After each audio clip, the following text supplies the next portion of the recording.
All right, this is the Afterburn. This is where we get to make comments and ask questions about today's teaching. All right, so we have a podium up here for you guys. If you're on a live stream, we have our Shamish team back there. We'll take your comments and questions. All right, who's going to start us off? Rabbi Tom. Thank you, Rabbi. You're welcome. You started off your message with comments about Bikurim. And Comments about what? Bikurim. Bikurim, yes. Yeah. Bikurim, first fruits. Yeah, first fruits. And I just hope that every one of us in here appreciates the depth of the teachings that we're getting. You said not many should be teachers, but there are teachers out there who just are pound a bima until it almost breaks, that we have to keep Bikurim. Or they keep a Sunday Shavuot, and they don't even call it Shavuot. It's too Jewish. They call it Pentecost. And there's all kind of teachings out there, and we don't have to put up with any of that foolishness in here because we get the straight word, and I hope that we all appreciate what we receive. Thank you very much. Amen. Amen. All right. I know you're going to be surprised, but Janet's coming up. I didn't know. It's very unusual. I thought there was going to be more people, Rabbi, but thank you for that. There are going to be more people. They're all waiting for you to go first. Really, really, really good. So on verse 9, James 3, right? So verse 9 and 10, it says, with it we bless our Elohim and Father, and with it we curse man. And then 11, out of the same mouth proceed blessing and cursing. Yes. So can you tell me more about cursing? What does that look like? Okay, so when we look at scriptural cursing, what does that really look like? It means that harm has been caused. Okay, calamity comes upon. So it says with our mouth, we bring benefit, blessing, right? What is blessing? Something that benefits you, right? When you're blessed, you are benefited in some way. And cursing, you are harmed in some way. Okay, some sort of, undesired event comes upon you. So with our mouths, we can do harm or we can benefit. It's just like the evil teaching. What was the definition of evil, right? Was causing harm, suffering, destruction, all that kind of stuff. So when Yahweh says, I'm going to curse you, he's not talking about putting a voodoo spell on somebody. He's saying, I'm going to make your crops die. I'm going to have a people come and take you away and disperse you. I'm going to enslave you. I'm going to curse you, I'm going to bring harm and calamity. With your mouth, you do that to people. Okay? Blessing is the same thing. It's not meaning like I'm going to do some magical thing with it. I'm going to speak things that will benefit you. Okay? Yes, and that's a little bit with what my second question was about life and death, right. Like it's in the tongue. And so in Christianity we used to, and even in secular teachings, we have heard a lot, I'm sure people here have, about how we can bring words of life to somebody versus words of death, and that we should be careful with what we say because the words are very powerful. And I do believe that there is some truth to that. But I wanted to hear your teaching on that and your insight on that in terms of how powerful the words can be. Thank you, Rabbi. All right. I think I've really said that already, but I'll say it again.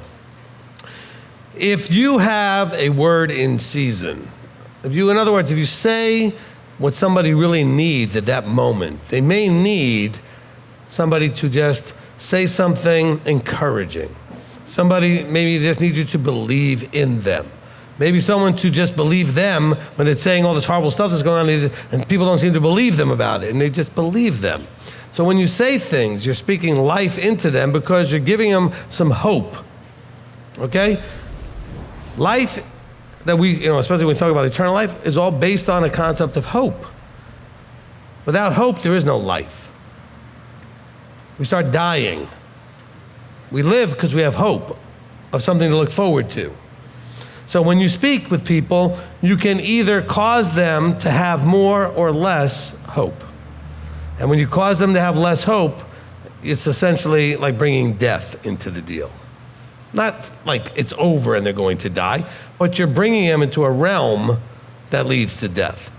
And if somebody doesn't help bring them out of there, they could really have a problem. They could spiral into a bad place. By the same token, you can speak life. When I tell you on almost all the Rosh Chodesh services, hey, wherever you are in this walk, Abba is still working with you, and you're still here, you can still finish this out and get where you're supposed to go from where you are right now. And every time I say that, some of you needed to hear that. Some of you are like, yeah, no, I already know that, that's fine. Some of you just are like, you know what, I knew that, but I just needed to hear you say it. I needed somebody to remind me that I can still get there from where I'm at. And that's speaking life into the person. Okay? Did that answer the question? Yes, it does. I was just referring more, I wasn't clear enough.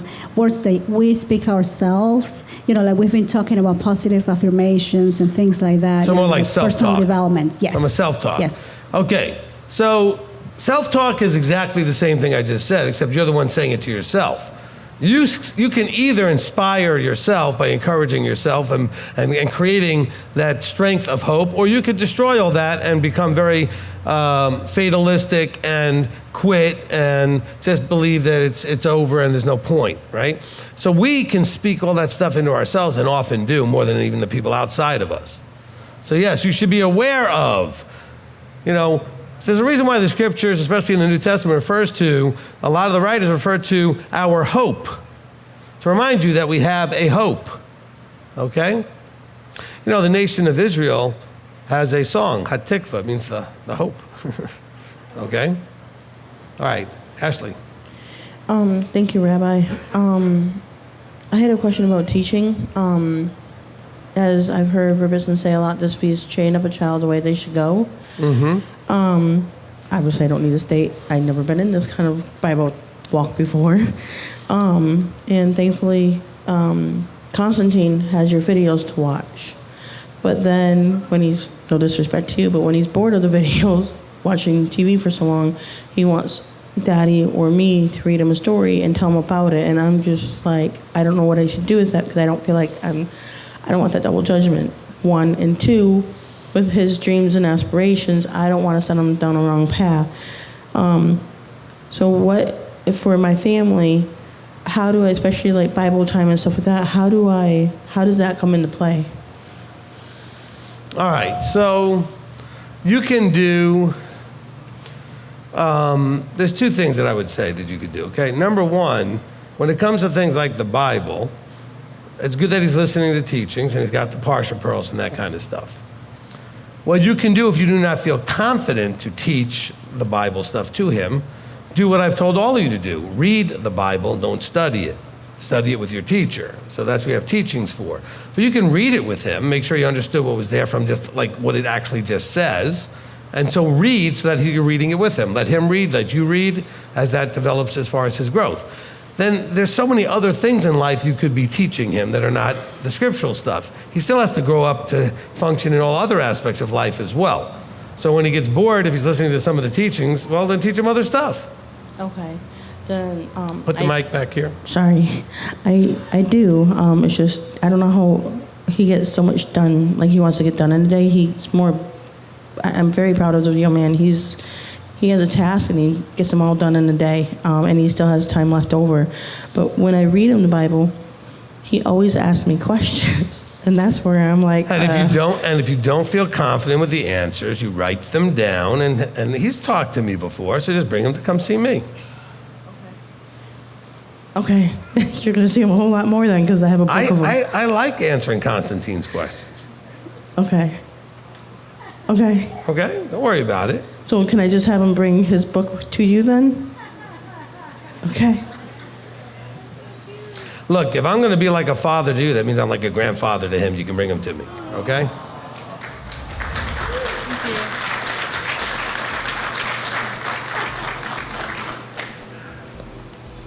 Hi, Rabbi. Shabbat Shalom. Hey, Brandy. It is not Shabbat. Chag Sameach. Chag Sameach. That's okay. Anyways. Right, mic close to the mouth. Sorry. Okay. So if you could tie these three things together before I ask my question, you taught about being the authentic you, being yourself. And then with Ephesians 4 and 25, where it talks about using your words to build up and encourage. And then you also say that there's no such thing as curse words or bad words. But at the same time, all of these, your words can be used to bring death or bring someone in that space of death. So, Okay. All right. Okay, tie it together. All right. So first of all, the authentic you thing, I have said it in this room at different times over the years, but I also taught that specifically in the Level Up class, so I know that's part of where that's coming from. Maybe. So maybe not. why not that from you necessarily, because you didn't go to class. Okay. But because you ended up having to work and things didn't work out. Okay, but the thing is this. The words that you use, whether they are arbitrarily, societally called curse words or cuss words, I can use words that nobody would call a cuss word and I can hurt you to your bone. So it's not the words that's the problem. It's what I'm conveying that's the problem, okay? I may just use a curse word and it wasn't directed anywhere at you, a word that you think is like a cuss word, and you get all offended just because of your sensibilities or whatever about the word. That's not what this is all talking about. It's talking about stuff directed actually at you.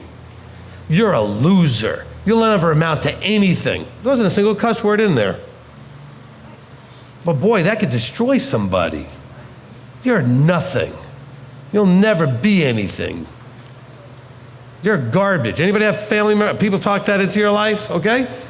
Those hurt more than anything. I could use all kinds of bleep, bleep, bleep, bleep, bleep, and it's not really aimed at you. And so what? All right? And so, calling you garbage and telling you to shut the bleep up are two different things. Because shut the bleep up is still shut up. It's just shut up with extra words. Okay? It's just expressing to you how mad I am. Instead of saying, hey, shut up. If I start throwing the extra stuff in there, I'm even more upset. But as far as, yes, when it talks about in here, you can edify, you can lift up, or you can really destroy someone, it's based on what's behind the words. What you feel about how I feel about you. Okay? If I feel like you're nothing, you're garbage, I hate you, if I call you some other types of descriptors that are not cuss words, but really paint you in an ugly way, that will cut you to the core, really hurt you, destroy our relationship and everything. So when I say there are no bad words, it's the words are not the problem. It's what is being communicated that's the problem. And I can communicate the most awful things with words that you would accept as okay words. It won't be okay is how I use them attacking you. Does that make sense? Yes. All right. Okay, so then following that in Ephesians, in 29, let no corrupt word come out of your mouth, where you have taught us in the past that it was meaning of useless word. I think referencing Torah. All right, look at the context here. It says, let no corrupt word come out of your mouth, this is Ephesians 4:29, but only such as is good for the use of building up. So what's a corrupt word? What is corrupt thing? When you corrupt something, it does what? It takes away from its integrity. It takes away from its function. It doesn't work like it's supposed to. So don't put a word out there that's going to undermine and destroy what's trying to be built up. So that has, again, nothing to do with cuss words. Okay. Okay? Well, in general, I'm kind of looking at the character part of it. Right. So the character part is he's comparing whatever this corrupt is to something that builds up. So corrupt must mean something that tears down. Must be the opposite, because he's comparing the two. He says, brothers. He says, wait, I turned pages here, so I went back to James. He says, let no corrupt word come out of your mouth, but only such that is good for the use of building up. So as to impart what is pleasant or merits favor, is really what the Greek there means, to the hearers. What's going to help them merit favor. So whatever corrupt is, see, when you have two things being compared, as long as you can know what one of them is, you can probably guess pretty good what the other one is. Is it a positive comparison? Then they must be similar. Is it a negative comparison? Then they must be opposite in some way. Okay. And so then, I think I get that. Okay. Might have to talk about that later. Back in James, where he talks about sowing things in peace, it brought to mind your teaching about loving the person. It was one of the teachings that you did prior to sin. Help me out, y'all. Which one was it? We were talking about this person might not receive what I say, and it was evil. Evil in their eyes. Right. So when you have someone and you say something or you speak something, I know you've always talked about, hey, you have a relationship. So me and this person can use all the sarcasm we want because we have that relationship.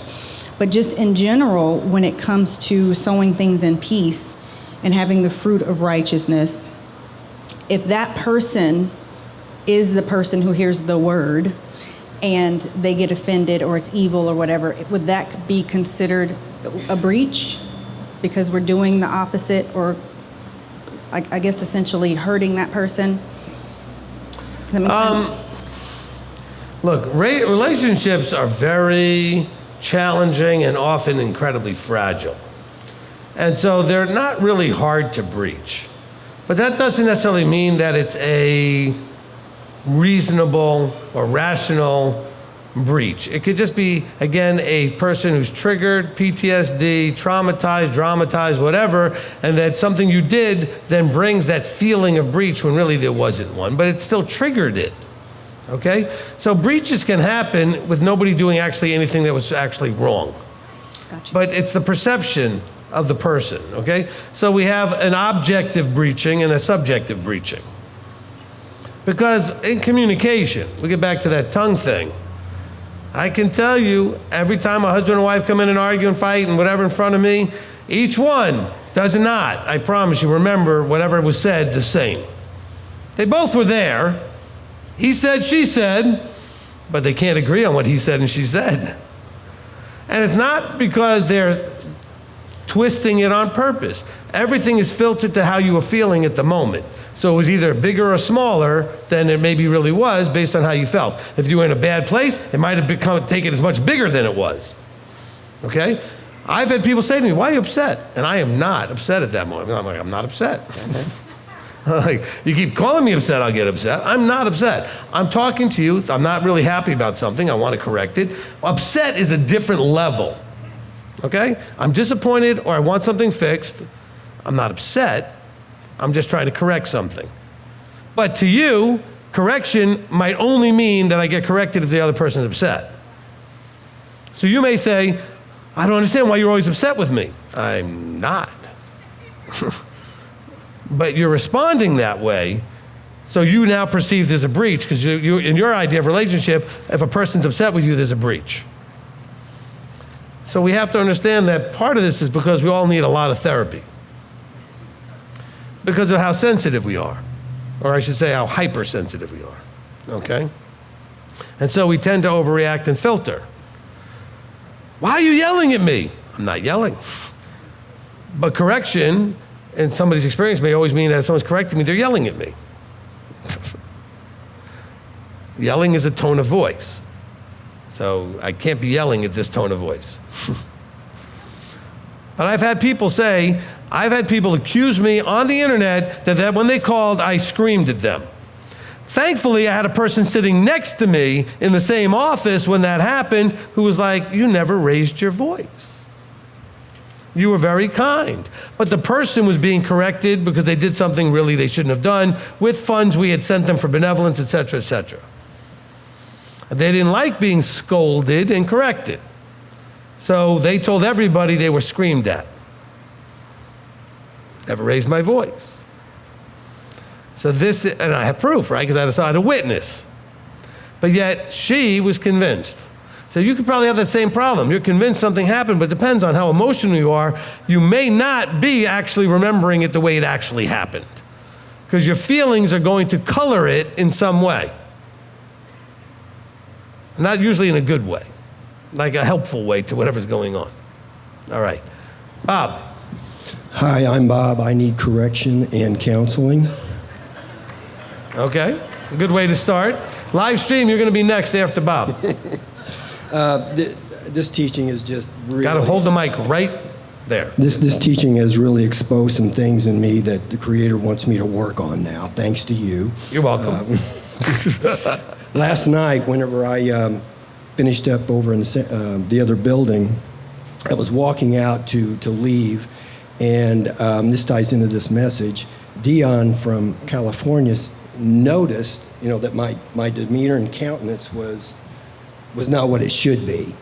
And I wasn't aware of it because there was just a lot of things emotionally going on inside of me. Right. And so this reminds me of how the tongue is basically an instrument that the emotions and even our facial expression will use to basically expose where we are at any given point.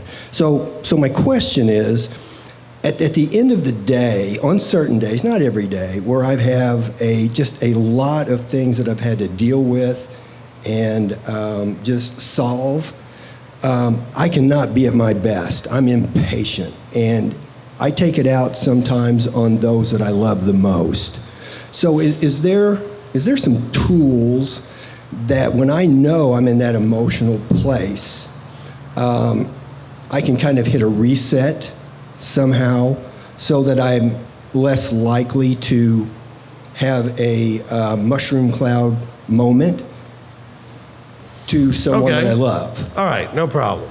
No problem, simple task. All right, so probably the thing that might help you the most, Bob, is having transitional space or time, all right? Elder used to tell me that when he was a police officer, he would come home and he needed his wife to understand, I need transitional time. I'm not ready to go from police officer to husband. So if you're having challenges at work, challenges on the job, you're not ready to now switch from provider mode to husband mode or father mode or whatever mode you needed to switch into. Okay, so you may need to create space between whatever hat you're wearing and whatever's going on, to give you time to reprocess, shift gears before you go into the next one. Because if you go right from one into the other, you're bringing that with you. So you need to have that space where you're going to consciously reset, restructure, and go, I now need to be thinking like a husband. I was thinking like an employee or an employer or whatever I was. Now I need to think like this. I'm switching gears, and I need time to make that switch. All right? So, I even used to go through that after spending all day here with you guys on a Saturday.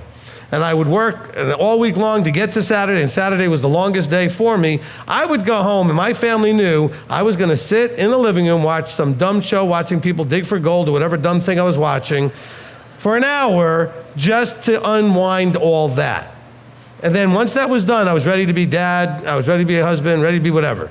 And so they would just all get away from me, let me sit in the living room, watch my show. And I didn't really care about the show. I needed something to unwind that going in one mode, okay? So to switch modes, sometimes you're gonna need to create space. Does that help? That does. Okay. And then a follow-up question. So I had a situation a couple of weeks ago where a younger relative of mine, and he didn't mean anything by this, but just through a conversation we were having, it was getting me really, really aggravated, and I had a high-speed come apart right on him.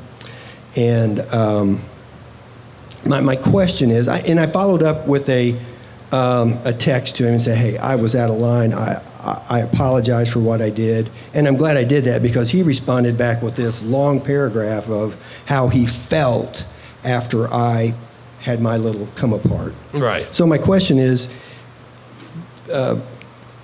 James chapter 3 talks about the power of the tongue, but can the tongue be just as impactful when we withhold words that could heal? Absolutely. Okay. All right. And that's kind of what my experience with that interaction with my younger. Look, and you know what? Even James 4:17, kind of, we could maybe use it that way, because what it talked about was, to him then who knows to do good, but withholds it and doesn't do the good, may also cause a breach. Okay, to him that might be sin. In other words, it may cause a breach because you could have healed something, you could have helped something, but you withheld. So that could possibly be a way of looking at that verse. I'm not saying that's what the verse is saying. I'm saying certainly that could be something we could glean out of that potentially. Okay? Live stream? Okay, from Delia Alonzo, James 4, chapter 4, verse 17. Rabbi, the part that says, who knows to do good? What are those things that fall under to do good? Would being there for mishpachah in different capacities when in need be included? All right, I did answer this with the parameters of those things that Yahweh says is the definition of good. So if you know to keep Shabbat and don't do it, that's a problem. If you know you're supposed to love your neighbor as yourself, and where those opportunities come up, which may be, along with what you're saying, okay, if you have the capacity and the opportunity to be a blessing to someone, and you're told to do these things, then that would be a problem. You should do the good. And so we don't take advantage of those opportunities as we should. So I would say you probably could apply this to some degree that way. All right? But it's not saying that you have to go and do something that you don't have the capacity to do. But it says that if you're aware of something that you can do and that it is good to do, then you should do it. All right, next. Okay, from Delia Alonzo, second question. James 3, verses 1 through 6. Rabbi, so if a person who should not be teaching says something that is incorrect scripturally and hurtful, causing a person to sin because of the hurt from those words, what should this person do to correct or deal with a situation like this? Look, these things are not complicated. First of all, if you are listening to a teacher that turns out to be a problem, hurtful words and all these other things, well, first you get to figure out were they actually hurtful and were they really, is the teacher the problem or are you the problem? Because it could be you receiving it. If it's the teacher that's the problem, why are you not just moving on? There's nothing more to do, move on. But he hurt me, so let it go. If the person actually hurt you and really doesn't care that they hurt you, they're not going to want to fix it either. They're not going to own what they did and do anything to fix it. All you can do is extract yourself out of the situation and move on. Okay? And so, without giving me more specific details, there's not much more I can tell you, okay?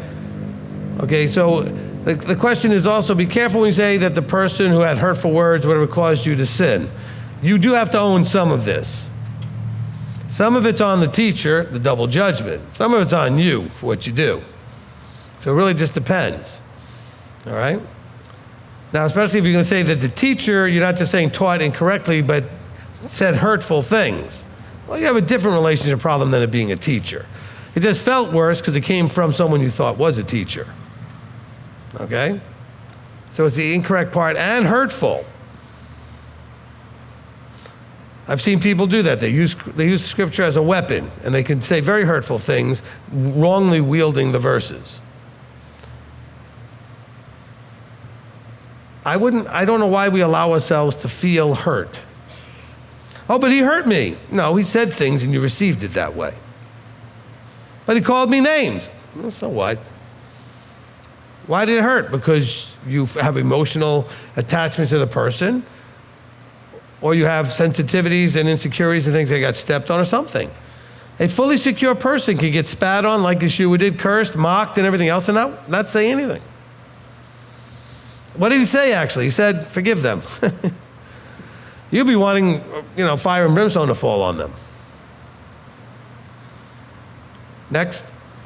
From Tracy Thomas, says, question, James 4, chapter 4, verse 8, can this be understood that your hands are the outward expression of what is going on in your heart? Yes. Often said in using the idea of hands or your walk or your feet, the things you do. That's an expression of your inward part. Okay, next.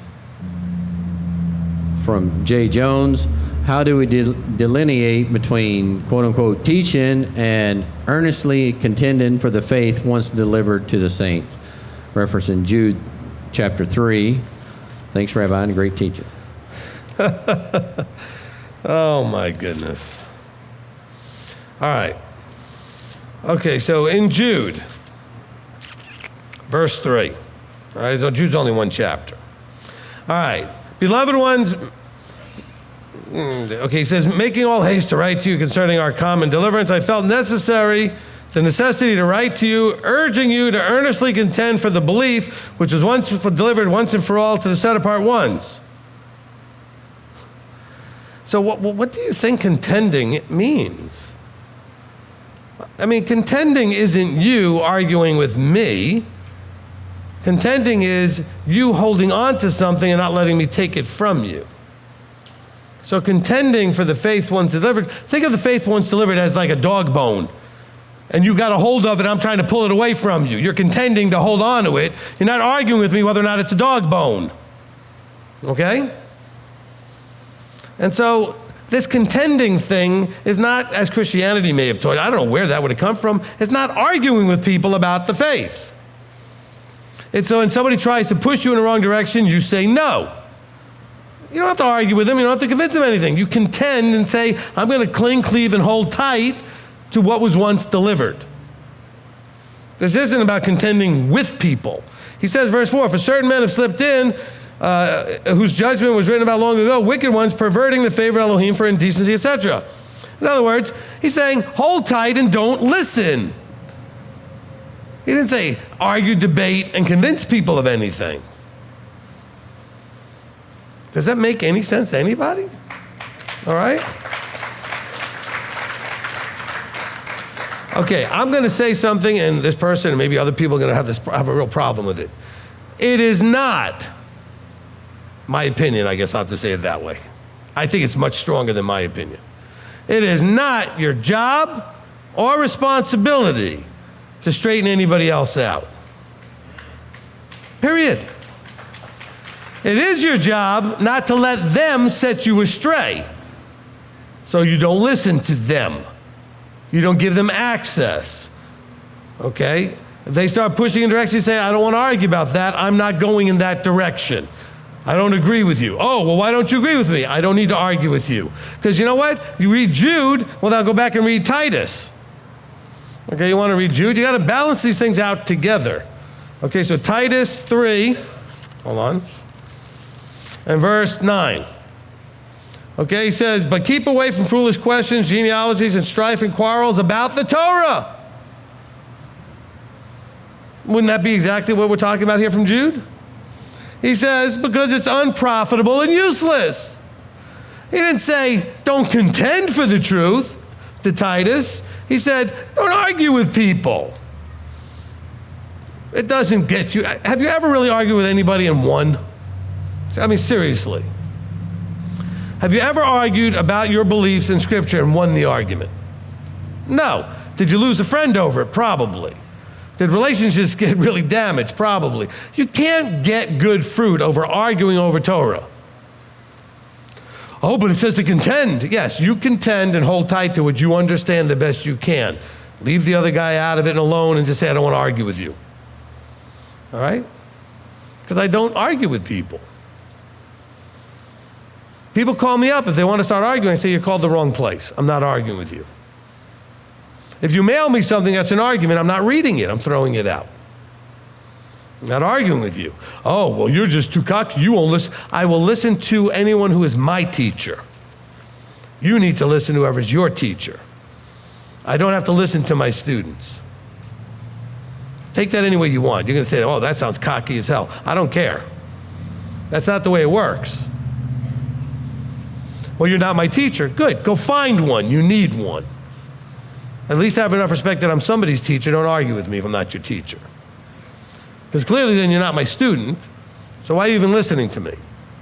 Well, I just like to listen to people and get to why. I like a lot of opinions. No, you know what? Stop that. You need to go back to Ephesians 4:11 and understand you need those guys. Or one guy wearing those hats or something. Accept and embrace that objective reality is that you need a teacher. More than just the Ruach. The Ruach speaks through a human being to you and it matches with the Ruach in you. That's the way it works. I know you don't agree with me, but it is the way it works. I'm not going to argue with you. All right, next. From Rick Johnson, between the quote-unquote old man moment and striking the rock like Moshe, where does transgression enter? I think I know what you're trying to say, because I said, well, like, yeah, something, I was not happy with something. I said, oh man, and if I'm really upset, you're like striking the rock. Look, anytime you lose your temper, you're already wrong.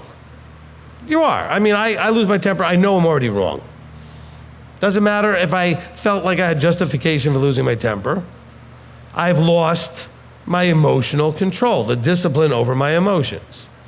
And I allowed myself to be in a negative place. Anger, sadness, that's like beyond just like regular sadness, depression, anxiety, okay? Fear, negative emotions. If I let that take over, so if I go and strike the rock, I let the emotion take over, okay? And so that's where you have to know that that is transgression. That is, you should not do that. You should not. Now, what you have to be careful with is how, when you're fighting and going back and forth with somebody, how you deal with the fact that, you know, if your spouse gets angry, okay, unless they're literally angry 24/7, which I don't know anybody that is. I know people that are maybe not happy all the time, but I mean angry, yelling, screaming, angry, then you must ask the question, I must have done something, not that I deserve to be yelled at, that contributed to that spark. That doesn't justify all of you who are screaming and yelling, okay? And simply saying is, the person yelling needs to understand you should never have lost your temper. The person getting yelled at needs to understand you must have done something that triggered a preset button or some other tripwire. Not that it's really your fault. I'm not saying that there's blame, but understand there's still cause and effect. So I'm not trying to point blame. You did something. Might not have been something that was a problem really, but because the person had a trigger from emotional challenges from their past, you stepped on that landmine. So please understand that something you did triggered the response. Again, I'm not pointing blame on the person that did that, because you're going to hear me indirectly. You guys are going to go home and say, Rabbi said that it's your fault when I get mad. No, I did not say that. I just said that I've seen spouses say, well, you just came in the room and started yelling at me. And I'm like, well, did anything happen before that? No, he just came in and started yelling. And he's like, no, this, and this happened first. Now, it doesn't justify the yelling, but there wasn't just nothing happening, okay? So, but transgression still comes in anytime you go and do what you shouldn't do. We should be able to maintain our temperament in a peaceful standing. I'm not great at this. I still struggle, all right? I say more often things a lot worse than oh man. All right? All right, go ahead, your turn. Shalom, Rabbi. Shalom, and your first name again? Melissa. Hi, Melissa. Hi. I guess my question's almost the same, but going a different direction. You had talked about earlier about the emotions after the mikvah and committing to things and throwing your little fit, which I do often, being white. I don't like the pressure. But a lot of times what goes on in my head is do all things without grumbling or complaining. So where do you go from that emotional response and throwing the fit to where it actually becomes you're just complaining and grumbling and you should switch your mindset? Okay. This might actually match up with James 4, where it talks about lament and mourn and weep, kick and scream, whatever you need to do. So when he says do all things without grumbling and complaining, get the grumbling and complaining out of the way and then go and do what you need to do. Don't do it while grumbling and complaining. So if you got to go have a fit, go off in the corner, have your fit, then come back and do what needs to get done without grumbling and complaining. Thank you. That makes a lot of sense. Okay? I'm good.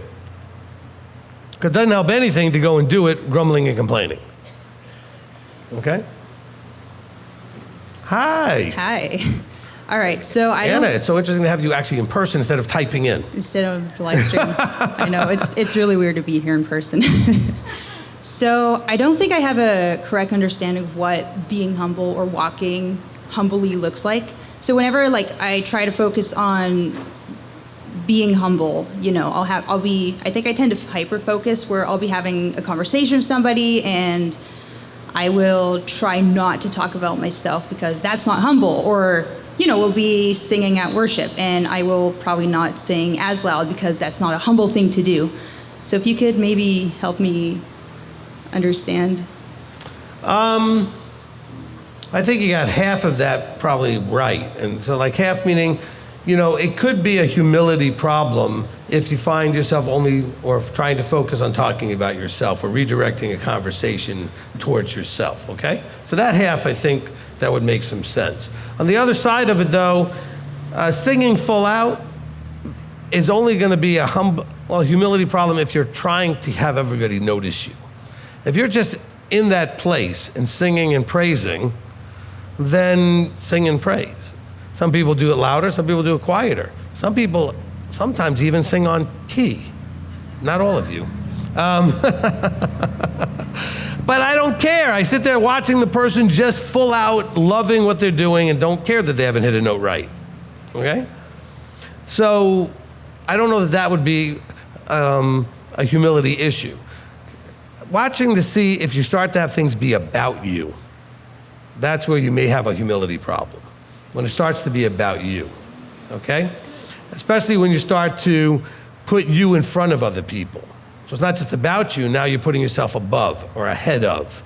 So that's why we're told to esteem others above ourselves. That kind of forces us into a humility space, okay? Yeah, I guess there's the other extreme of like neglecting yourself, where you're like not talking about yourself in any conversation. So I guess I'm just trying to figure out where's that balance. It's actually that. It's a balance. You have to look for that balance. So you got to be paying attention. Look, I've taught you guys this for years. One of the first things you have to do is become much more hyper aware of yourself. Okay? So you're in a conversation. You want to find that balance. People want to listen often enough. I mean, unless they're just pure red like me and could care less. But the rest of you really do like to hear things. You're interested in other people. You want to hear about them, and you want to share about yourself. So there needs to be this kind of back and forth thing. So you just want to be aware of how much you're dominating that, okay? As long as there seems to be a good balance, then that's fine. By the way, you may dominate it and it still be fine because you may be with someone who really rather listen than talk, but they're really loving hearing you. Okay? So again, being aware of them, how they're receiving you, how they're responding. I've done some times when I've been telling stories and everything else, and there have been people in the room just like, Rabbi, we just loved your stories. Other people are like, man, will you just shut up? Let somebody else talk. Because it's different audiences, different person, different response. So it's about being aware. How many of you had a person come up and they start talking and they have no idea that you are not listening? You're just zoned out because they're just droning on. You could have done 6 other things. They're just going to keep. I knew one person, you could walk away from him and he'd still keep going. Because he had to get that out. He had to finish whatever he was saying. Well, now that's not humility. That's not paying attention that this is about a relational thing when you and I are communicating. So when I'm talking to you, I'm watching to see how you're receiving that. And I also want to make sure I'm receiving from you. And that there's sort of a back and forth that's happening. Okay, your turn, good. Then you throw the ball to me and I get to go for a little bit. And just looking for a balance. All right? Thank you. You're welcome.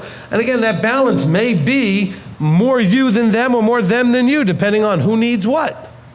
I often have people when I'm sitting with them that really just need to talk, and if I'm not in a hurry, because it's counseling or something, I'll let them. There are times Billy will be with me and be like, wow, Rabbi, I was surprised. I said, I just got a sense that person needed to get that out. So I let him get it out. I don't always. I'm just saying that's part of the being aware of that particular unique moment, okay, who you're with and what's going on. All right, Michael. Chag Sameach, Rabbi. Chag Sameach. So you said a few minutes ago that upset is not the same thing as breaching a relationship. Like if somebody's upset at you, it's not the same thing as breaching a relationship. But that has actually never in my entire life occurred to me that might be the case. So I have a problem being able to untangle, and I'm sure I'm not the only one, but untangle stern correction, upset, and breach of a relationship. Like how do I navigate that, being somebody who can't read that?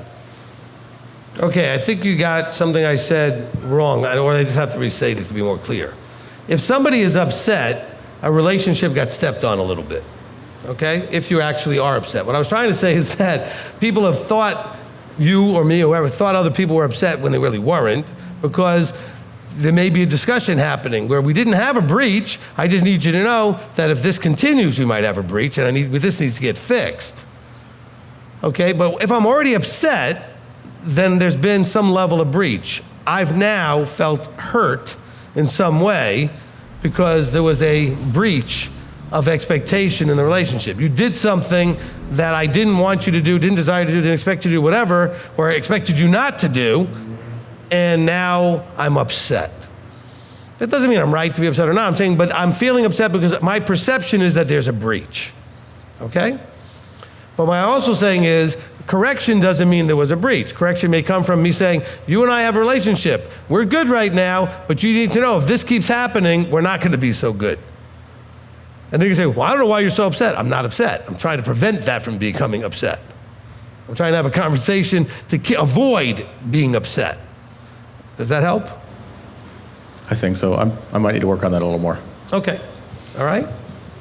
If you can address things more quickly when they first happen and do it with a calm enough voice to really show that you really aren't upset, then you should be able to hopefully be able to communicate, I'm doing this to avoid a breach. I'm doing this to avoid a real problem. By talking about it now, the problem is if the other person gets offended because because some people just cannot be corrected.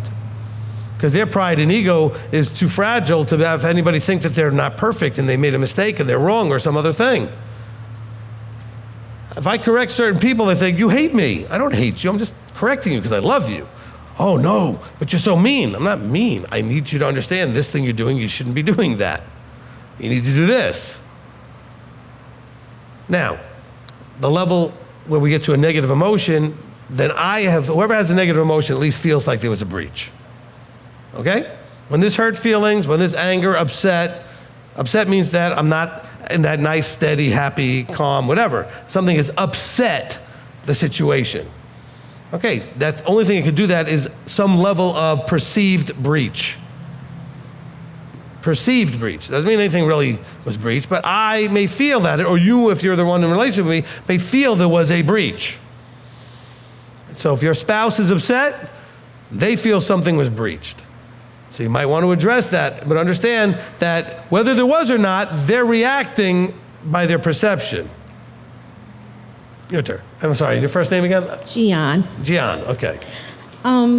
Forgive me for being slow on this, but I have a question about James 3 and 2, and I'm going to ask it kind of like in 4 parts, if that's okay. So what does it mean to not stumble in word so that you are perfect and able to bridle the entire body? And is that perfection here the same as the perfection that's mentioned in James 1, 3, and 4, where it talks about letting endurance make you perfect? And can it also be compared with the mastery spoken of in 1 Corinthians 9:25, where it says to master, to be disciplined in all things? Is not stumbling in word equivalent to mastering, being disciplined and patient, so that that perfection is what is necessary for you to receive the crown of life? Yes. Okay, look, I would just stop with yes. I think I like what you said. Understand that wherever you see the word perfect, you may need to understand it more from the idea of complete or filled with integrity. And so this idea of being perfect is that anyone who does not stumble in the word, he has integrity. He has a fullness of maturity and discipline. So these are the things that are being pointed, not this idea of literally perfection. But the other verses you picked actually explain exactly that. So my answer to you is yes. Well put together. Good job. Okay? All right. Rocky. Thank you, Rabbi. You're welcome. Still nervous. Wow. Me too. Well, thank you. I feel so much better now. I'm petrified. Yeah. Remember what I said? He'll get you for that. So, for what it's worth. He knew he was calling a sarcastic person to this job. Yeah. Yes, he did. So if anything, it's his problem, not mine. He already picked me sarcastic. Yes. All right. So, I love it when you teach like that. When it gets dead silent in here and you can hear a gnat fart, you know you're teaching. Is that what that was? Yes, that was. I never knew it. I never heard one before. Yes. It really was. I thought it was my shoe. No, my shoe's in the building. When I turn a certain way, it makes that noise. And Billy's always looking at me like, was that real fart or your shoe? My shoe. All right. So I really believe. Now I'm going to say it was a gnat. Yeah, a gnat. That's a gnat right. fart. So I really believe that what I'm saying is true. I've spent thousands of dollars, and I've spent 3 years coming down here to get to know you. I mean, I went out of my way, like I went out of my way to get to know my father. I mean, I busted my butt to get to know my father, and I spent a lot of time. And I know my father about as much as I know you. I mean, we got close, but yet we didn't get close. But I respected the man immensely. You know, and I love the man. He's dead now.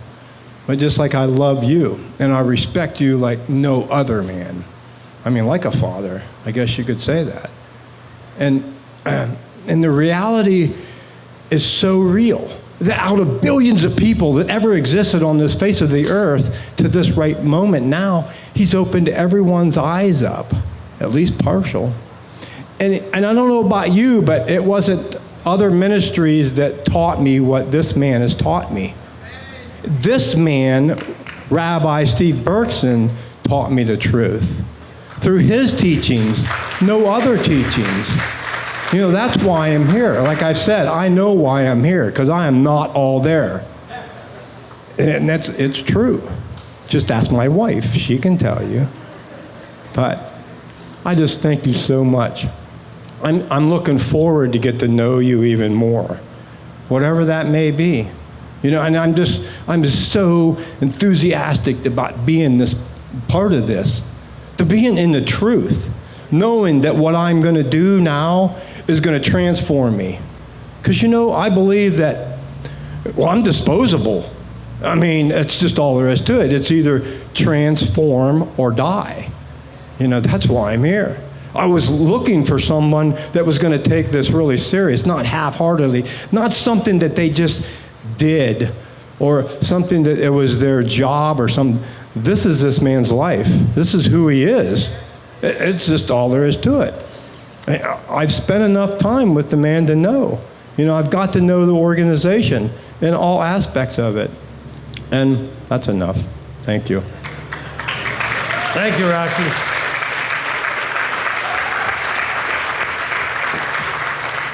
You know, I just was given an insight or I don't know, it's a connection to a parable, okay? You know, I appreciate very much what Rocky says about the teachings that he gets from me, but of course, it's not me, right? And you guys should understand that. It's whatever the Father's doing, but what about other people that may be getting something from the Father? Why doesn't it seem to come out the same? And I think I finally figured that out.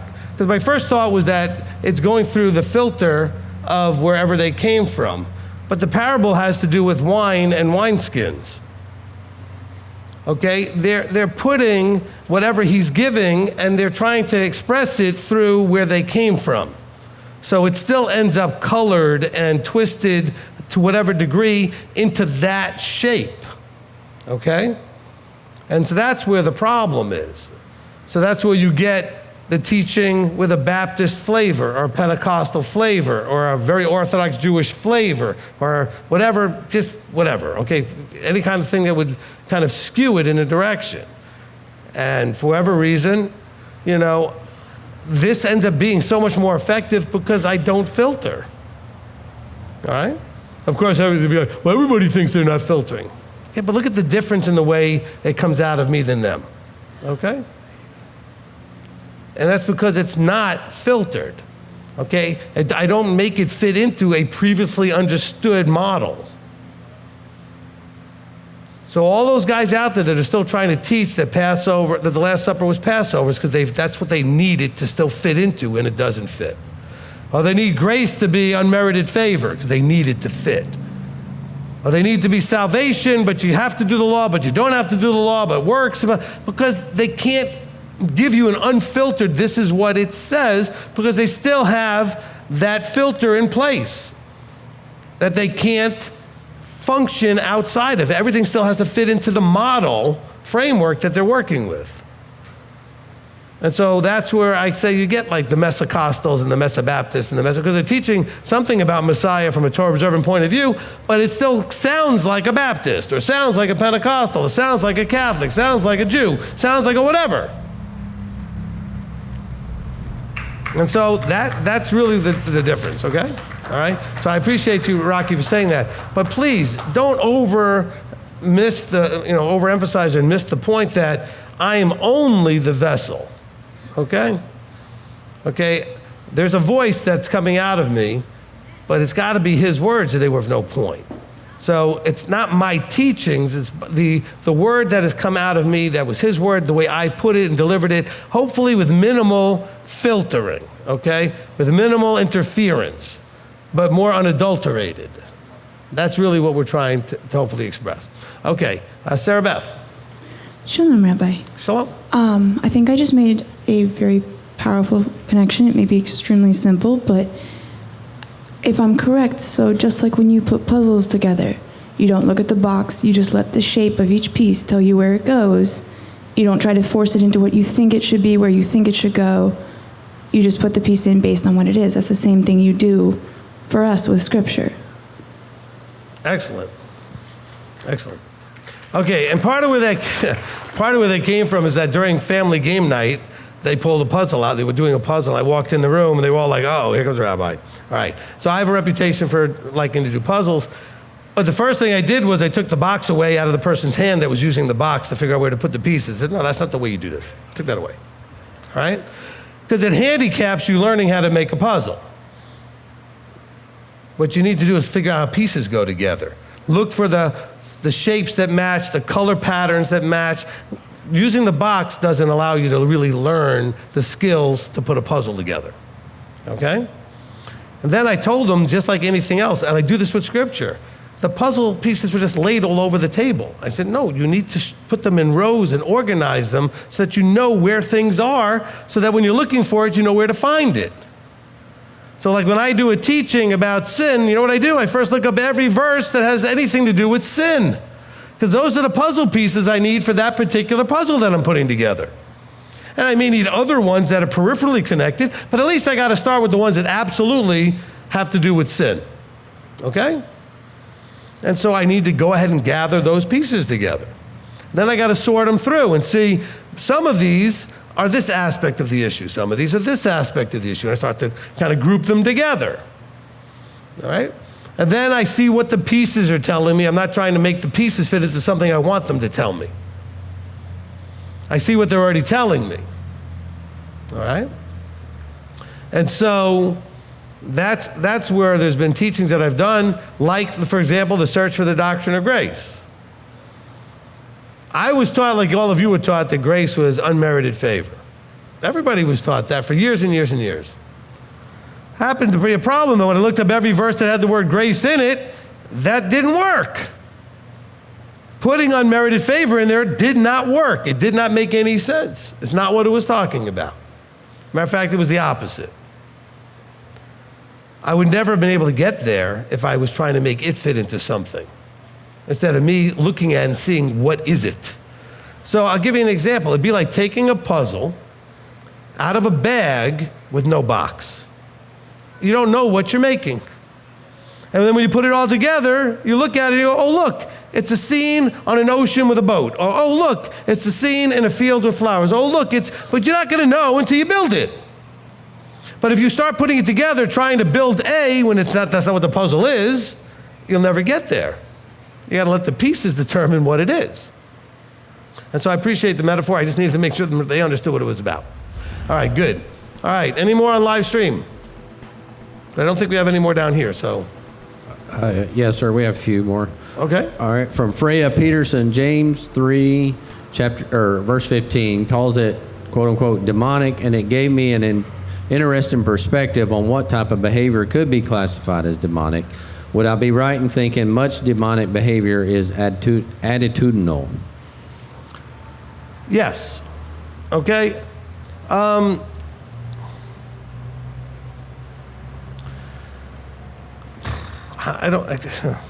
right. I want to make sure that this doesn't confuse things. There are demons.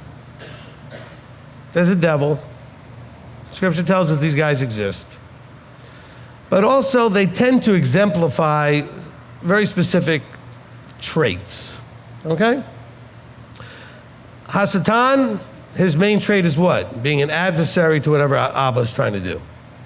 So he works with you to get you to be in opposition, to do things contrary to the Father. But I think there are also demons that are more attitudinal, meaning demons that tend to feed on anxiety or anger or bitterness or lust or desire or whatever. And that you tend to attract ones that will encourage you in those areas because that's what their trait is. And so they tend to try to take residence with that, okay? So I think that's kind of where I want to get you to picture. And so you have a demon-like behavior is what it's talking about here when you do these types of things. It's the type of thing that a demon would do. Just like he says, you're like Hasatan, the father of lies, when you lie. Because that's what because he's a liar and he was from the beginning. So it's a trait that makes you now acting in a way similar to the one who exemplifies that trait fully, which would be Hasatan. So maybe that helps answer the question. Okay, next. Okay, from Messiah Complex, or Matthew, says, I often hear people acting in the place of a teacher, but given a disclaimer that they are not a teacher, then continue to, quote unquote, teach. Does that in any way negate James 3:1? No. Look, teaching is teaching. I don't care what you call it. If you are guiding or instructing somebody about anything, you're teaching. If I'm trying to help you to understand something and then take action on that something in a particular way, I am guiding and instructing, I'm teaching you. And so I don't care if you say you're not a teacher. All right? It's like, remember I talked about the spiritual Diet Coke? There's actually in focus on that. In other words, it's like the person thinking, I'm going to get a Big Mac and a large fries and a Diet Coke because the Diet Coke somehow fixes the fact that I just got a Big Mac and a giant fries. Okay? Because it doesn't. So teaching, but claiming you're not, doesn't make you not a teacher. In other words, it doesn't mean you weren't teaching or acting in the role of. Well, I'm not a teacher, but I'm going to teach you. It's like all those people say, I'm not naming dates, and then they name dates. There's a bunch of them out there that do that. There was one guy, the whole show was out on one of the larger internet groups out there and was attacking me and attacking anybody out there saying you need a teacher, and then spent the last hour of the show answering people's questions.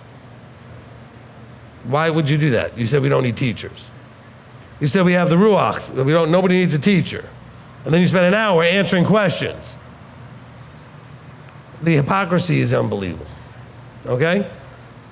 So what I would say is when you often hear people acting in the place of a teacher but giving disclaimers, stop listening to them. Why are you listening to those people? Okay? Look me in the eye. Get the camera this way. All right? I'm a teacher. I'm also a prophet. I'm also an apostle. I'm also a shepherd. I'm also an evangelist. At times, I wear those hats. I'm not claiming any big title. I'm not claiming any big anything. When I start smacking you to do what you're supposed to do, that's a prophet. When I teach you what to do because you don't know, that's a teacher. When I sit with you and counsel you and I hold your hand when you're struggling and try to keep you out of trouble, I'm a shepherd. When I show up to try to plant a congregation where you are, I'm an apostle. When I place all this stuff out on the internet, I'm an evangelist.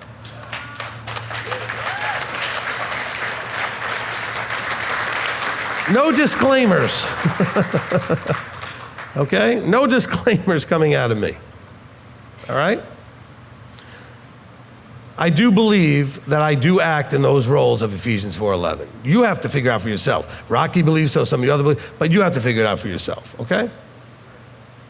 But when I do what I do it fully embracing all the responsibility of being one of those. And I take it deadly serious, like life and death seriously, okay? So hopefully that kind of worked. All right, any other questions, Rob? Yes, sir, I got two more. Tracy Thomas, James 3:1. Are these teachers in relation to teaching the word of Elohim versus Titus 2:1 through 5? Older men/women teaching a way of living, and is there greater judgment for this teaching? And I think she meant Titus 2. Let me look at Titus 2 real quickly here. Okay, Titus is talking about mentorship and being an example. Okay? So Titus 2 is talking about older men are to be sober, serious, sensible, sound in belief, in love, and in endurance. Older women likewise be set apart to be. In other words, understand that you are living as an example, as opposed to instructing in the word. So yes, when he says, are the teachers in relation to teaching the word of Elohim? Yes. Mostly what's happening in James is talking about those who hold themselves out of teachers of Torah, teachers of Yeshua, teachers of the word. Titus is more about, you're in the community, you older folks. People look up to you. Set a better example. The younger generation is going to look at the older generation and go, oh, I guess that's what it looks like to be a man or a woman. Because that's the examples they get to see. All right, next question. Okay, last one I have. In James 3, verse 4, strong winds be equated as strong words, steering by emotion, as the tongue be the rudder. I think definitely he's not talking about he's not trying to make the point here of the tongue like a rudder. He's trying to say that something small can move something big. Okay? So the tongue can, even though it's small, can cause all kinds of big problems. Just with a few words, I mean, terrible amounts of damage can get done. So I don't think he's trying to compare the tongue to the rudder as in the function of a rudder in terms of steering. I think he's trying to talk about the tongue being, it's small, and look at all that it can do, just like a rudder can do on a giant ship. Okay? So it's more of that kind of comparison. Because the tongue isn't steering anything, the emotions are. But then again, the rudder's not steering anything, it's the person holding on to the rudder, right? All right, well, thank you, everyone. Excellent teaching.